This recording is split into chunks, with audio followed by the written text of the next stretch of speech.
शेर अफजल मरवत को पंजाबी ना बचा सके, आखिरकार वो भी गिरफ्तार हो गए। साइफर केस की चोरी छुपे बहस क्यों हो रही है और मीडिया पर पाबंदी लगा दी गई। काजी फायज ईसा साहब भी एक डिक्टेटर बन गए और क्यों और कैसे, किस को आज पाकिस्तान के अंदर सजाए मौत सुनाई गई, आज इस पर बात करेंगे। अस्सलाम वालेकुम, आप देख रहे हैं गोरखधंधा अबरार कुरैशी, आपसे मुखातिब हूँ। आज की सबसे पहली और बड़ी खबर यह है कि शेर अफजल मरवत आखिरकार गिरफ्तार हो गए। दर्जनों पुलिस अफसरान ने उनको लाहौर से गिरफ्तार किया। उससे कबल उन्होंने मीडिया से बातचीत की, जो कि वो रोज़ाना की बुनियाद के ऊपर अक्सर और बेशतर करते हैं। उसमें तो कोई ऐसी बात नहीं थी, ताहम गौर खान जो है उन्होंने इस बात की तस्दीक की है। बैरिस्टर जफर ने भी तस्दीक की कि आखिरकार शेर अफजल मरवत जो है वाकई ही हकीकत में गिरफ्तार हो चुके हैं। शेर अफजल मरवत को जब गिरफ्तार किया जा रहा था और कुछ लोगों ने कोशिश की वकला ने कि उनको गिरफ्तार ना होने दिया जाए सरहदी इलाकों को हवाट और बाकी नौशहरा की तरह, लेकिन शेर अफजल मरवत ने कहा कि आप पीछे हट जाएं और इनको गिरफ्तार करने दें, आप बीच में रुकावट मत बनिए। लेकिन सवाल ये उठता है कि शेर अफजल मरवत को खंदकें खोदी गई, जलसों से रोका गया, तकरीर न कर सकें और वहाँ पे गिरफ्तारी की 12 मरतबा अटैम्प्ट की गई, लेकिन पठानों ने शेर अफजल मरवत को बचा लिया था। अब पंजाब में आए शेर अफजल मरवत को कहना पड़ेगा पंजाबी ना बचा सके, बाहर ना निकल सके, मदद ना कर सके। करते हैं मदद, ऐसी भी बात नहीं है, लेकिन पठानों के मुकाबले में पंजाबी शेर अफजल मरवत को ना बचा सके, ये लोग कहते हैं, ये ओवरसीज़ में बैठे हुए लोग भी कहते हैं। तो शेर अफजल मरवत गिरफ्तार हो गए। अब ये कब वापस आएंगे, किस केस में गिरफ्तार हुए हैं? कोई जलसा करना जुर्म है, तकरीर करना कोई जुर्म है? और जो बंदा पाक फौज जिंदाबाद के नारे लगवाता है वो भी गिरफ्तार हो गया, क्योंकि दूसरी तरफ इमरान खान का साथ दे रहा था। इमरान खान का साथ देने में शेर अफजल मरवत ने मेरे इंटरव्यू में एक सवाल की रोशनी में कहा था, चूंकि मैं जांचना चाहता था कि ये शख्स कितना दलेर बहादुर है, मैंने कहा कि अगर आपको अपनी जान के ऊपर खेल कर भी KPK में कन्वेंशन करवाने पड़े तो करवाएंगे। उन्होंने कहा मर भी जाऊँ फिर भी कन्वेंशन करवाऊंगा।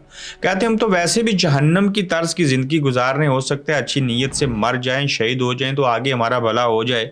शुरू से ऐसे ही लगा जैसे किसी जहन्नम में जिंदगी गुजारी हो। ये बड़े उनके तल्ख सवालात थे, लेकिन गिरफ्तारी के बाद उनकी वकालत कौन करेगा? वकील गिरफ्तार हुआ है, ये पहली बड़ी अटैम्प्ट है। और आप पंजाब के अंदर उसके बावजूद गिरफ्तारी होने के गौर खान और बाकियों ने कहा है जी कि हम कन्वेंशन करवाएंगे। दूसरी तरफ बल्ले का निशान कायम और दायम रखने के लाले पड़े हैं। तो देखना ये होगा कि लाहौर में बाकी जगहों के ऊपर रैली हुई थी, कन्वेंशन हो चुकी KPK में, कौन है ऐसा जो पंजाब के अंदर शेर अफजल मरवत की अदम मौजूदगी में और बिलखसूस इमरान खान की गैर मौजूदगी में जो है वो कन्वेंशन करवा पाएगा, और इनके साथ क्या क्या चीज़ें होंगी। ये सब वकील गिरफ्तार हो जाएं, वकील ना निकले उनकी हमायत में तब भी प्रॉब्लम, सियासतदान गिरफ्तार हुए अवाम ना निकलें तब भी प्रॉब्लम। तो जब तक ये अपने हक और हकूक़ के लिए बोलेंगे नहीं, इनको इसी तरह से कुचला जाएगा। गिरफ्तार होंगे, बल्ले का निशान भी चला जाएगा, सब चीज़ें होंगी। डॉक्टर असरार साहब के अल्फाज मुझे याद आते हैं, उन्होंने कहा था माजरत के साथ कि पाकिस्तानी कौम जैसी बुज़दिल और मुनाफिक दुनिया में मुसलमान या कौम नहीं है। मुसलमान नहीं, उन्होंने कौम का लफ्ज़ इस्तेमाल किया था। तो अब और क्या कहें इसके ऊपर।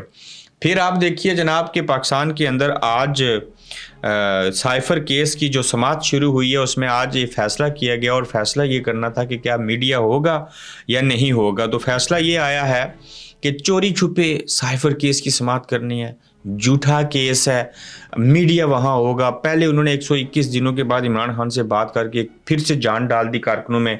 इमरान तो कह रहा मर जाऊंगा, जेल में रहूंगा, डील नहीं करूंगा, बैरूनी दुनिया में नहीं जाऊंगा।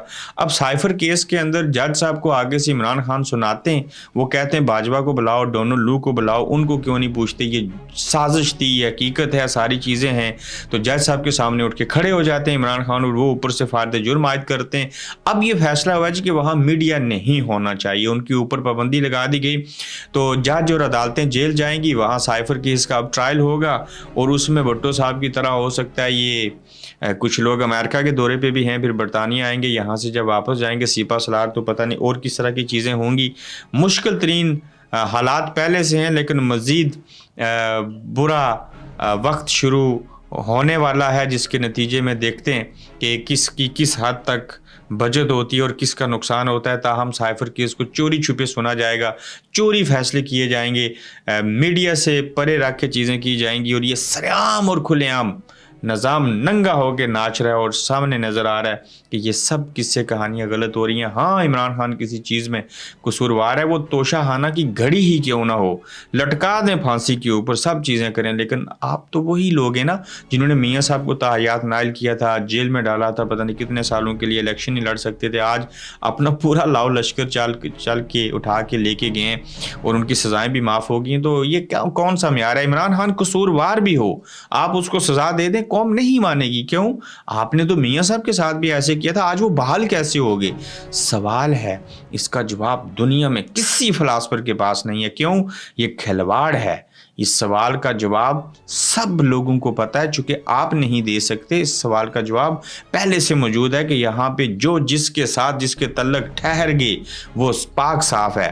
جس نے دشمنی کی, آواز اٹھائی, ان کے خلاف علم بغاوت بلند کیا, وہ سب بکواس ہے. وہ کتنا بھی اچھا ہو جائے وہ ان کے لیے کسی صورت قابل قبول نہیں ہے. برحال یہ بڑا مشکل ہوگا. یہ عمران خان کے ساتھ اگر آپ کچھ کریں گے, یا تو عوام خود کو ماریں گے یا کسی اور کو ماریں گے یا دیوار کے ساتھ ٹکریں ماریں گے.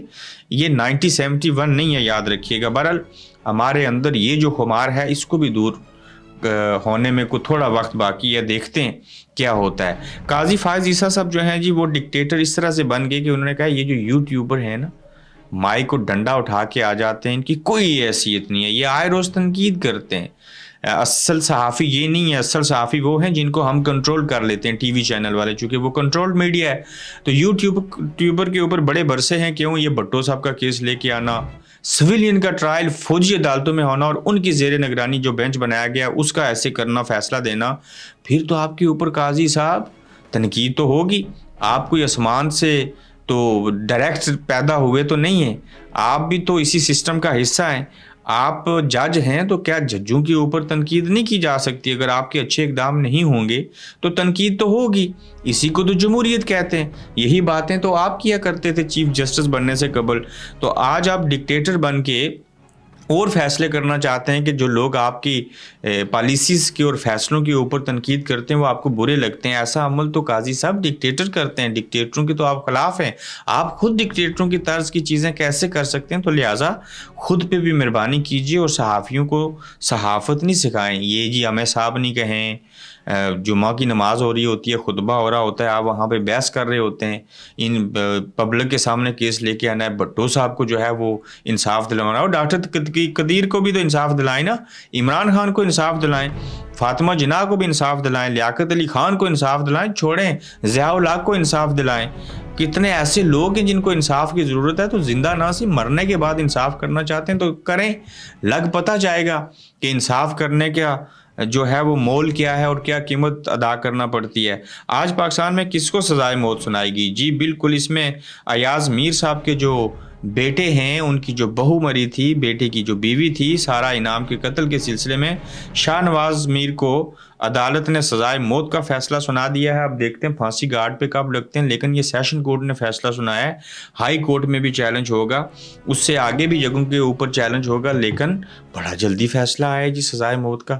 کیا وہ ایاز میر کا بیٹا تھا اس لیے آیا, یا وہ جو لڑکی تھی وہ کوئی بڑی بااثر تھی؟ ہاں, اگر اس نے غلط کیا ہے, ایک بار نہیں 10 بار سزائے موت سنائیے. تو یہ سزائے موت سنائی گئی ہے جی ایاز میر صاحب کے بیٹے کو. تو یوٹیوب چینل کو سبسکرائب کیجیے گا, اپنا خیال رکھیے گا. نئی خبروں اور تبصروں کے ساتھ پھر انشاءاللہ ملاقات ہوگی آپ سے. آپ دیکھ رہے ہیں گورکھ دھندا ابرار قریشی کے ساتھ.